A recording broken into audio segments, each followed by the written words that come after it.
Hello बंधुरा आज के आमी बानाबो पुली पिठा। तार जोन्नो आमी निये निয়েছি नारकेल कोड़ा। शीत चले एसेছে তাই পিঠা রেসিপিটা নিয়ে চলে এলাম। আজকে পাতায় পুলি পিঠা বানাবো। কিভাবে বানাই দেখুন। এই নারকেলের পুরটাকে করে নেব।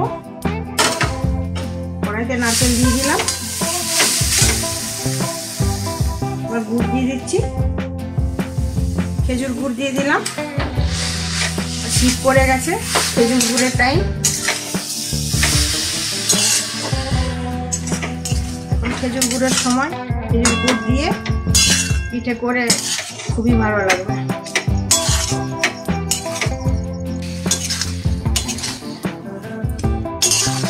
নারকেলের পুরটা আমার এবার হয়ে গেছে, একটু আঠা আঠা হয়েছে। এবার নামিয়ে নেব। কড়াইতে জল দিয়ে দিয়েছি, জলটা গরম হয়ে গেছে। এবার স্বাদ মতো নুন দিয়ে দিচ্ছি। এবার চালের গুঁড়িটা দিয়ে দেবো, দিয়ে আটাটা করে নেবো। আবার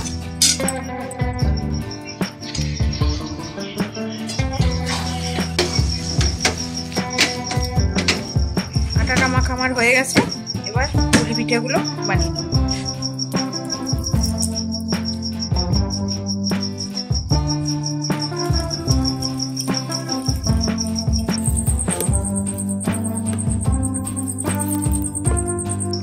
এইভাবে করে বানাবো। বাটির মতন করে নিয়েছি। এবার নারকেলের পুরটা দেব।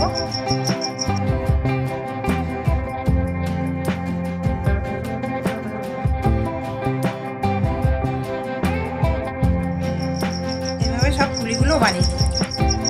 পুলি পিঠেগুলো পুরো কমপ্লিট। কলা পাতায় এইভাবে আমি সাজিয়ে নেব।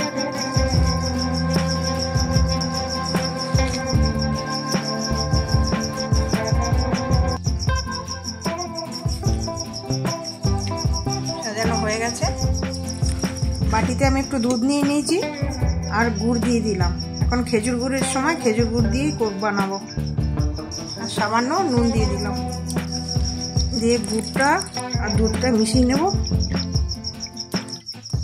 কড়াই বসিয়ে দিয়েছি, কড়াইতে একটা পাতা দিয়ে দেবো। নিচে থাকবে এই পাতাটা, তো কড়াইয়ের মধ্যে এটা দিয়ে দেবো। কড়াইতে দিয়ে এই যে গুড় আর দুধটা একসঙ্গে মিশিয়েছি, এটা 2 হাতা দিয়ে দেবো।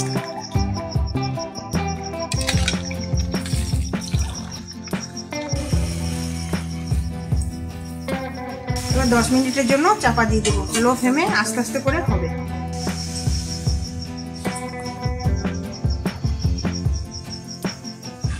দশ মিনিট হয়ে গেছে।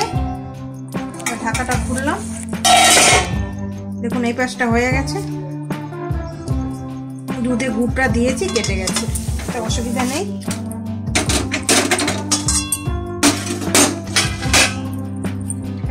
সেম পদ্ধতিতে আরেকবার দিয়ে দেবো উল্টে। এইভাবে উল্টে নেব।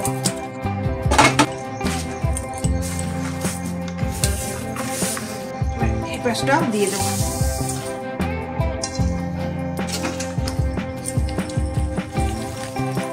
দেখুন এই পাশটা কত সুন্দর হয়েছে। আবার ওই পাশটায় গুড় আর দুধটা দিয়ে দেবো।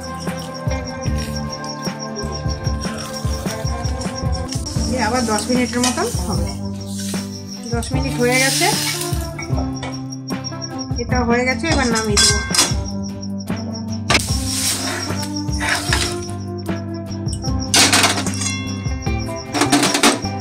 এইভাবে কলা পাতায় পুলি পিঠা করে খেয়ে দেখবেন, খুবই ভালো হবে।